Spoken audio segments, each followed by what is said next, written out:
friends, it's Jess back with another Misfit Makers Besties tutorial, and this week we are doing this cute vinyl glittered wrapped tumbler. I can't wait to get started, but first make sure you hit that subscribe button. That's the way to get notified, and we upload twice a week. Also, check out our free Facebook group, Misfit Makers, and if you want to take your business to the next level, check out our mentorship group, Misfit Makers Besties. We have signups happening at the beginning of every month.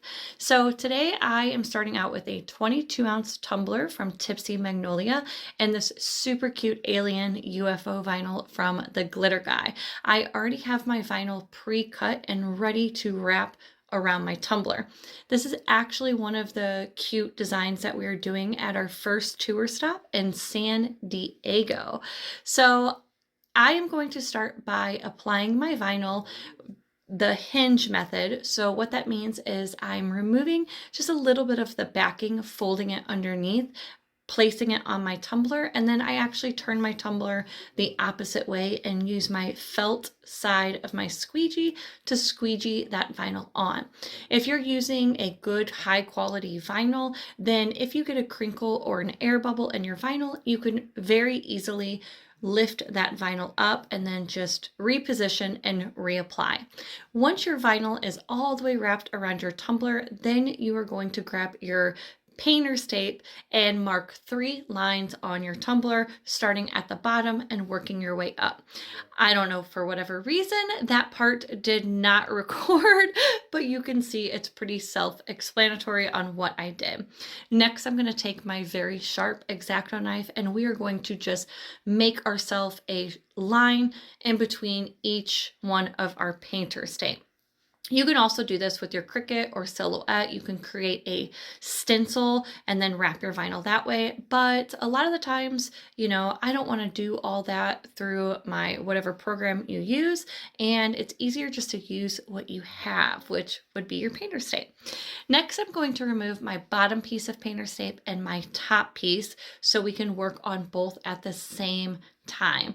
I'm using chalk paint as my base paint today. You guys know I like to create a base coat before going in and glittering because I feel like you get better coverage when doing so. This is just a green chalk paint pop of color from CCDIY, and the glitter color that I will be using is Fairway, also from the Glitter Guy.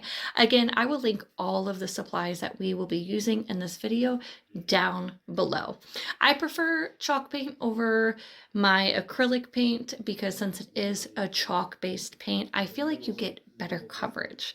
So today the adhesive that I'm using is just Plano Mod Podge.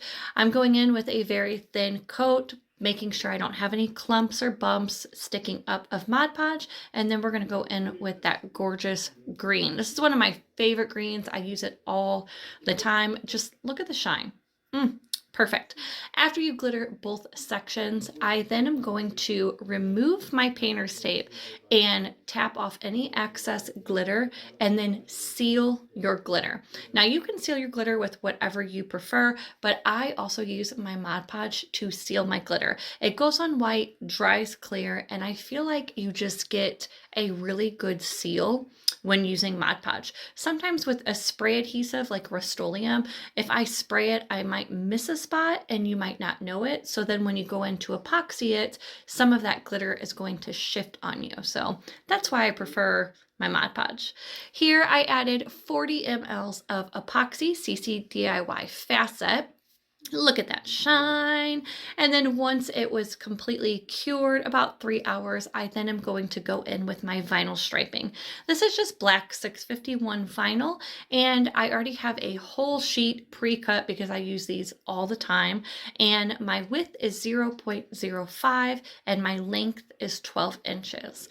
Once applying all my vinyl stripes, I just really think it pops, like it makes my tumbler, the glitter, the vinyl really pop, and it gives it that like clean look. So highly recommend adding vinyl stripes to your tumbler.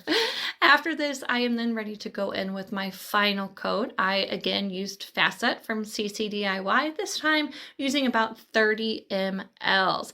I'm not going to show the topper yet, guys, because we're going to leave that as a surprise for everybody that's going to San Diego. But voila, I hope this tutorial helped, and I will see you guys next week.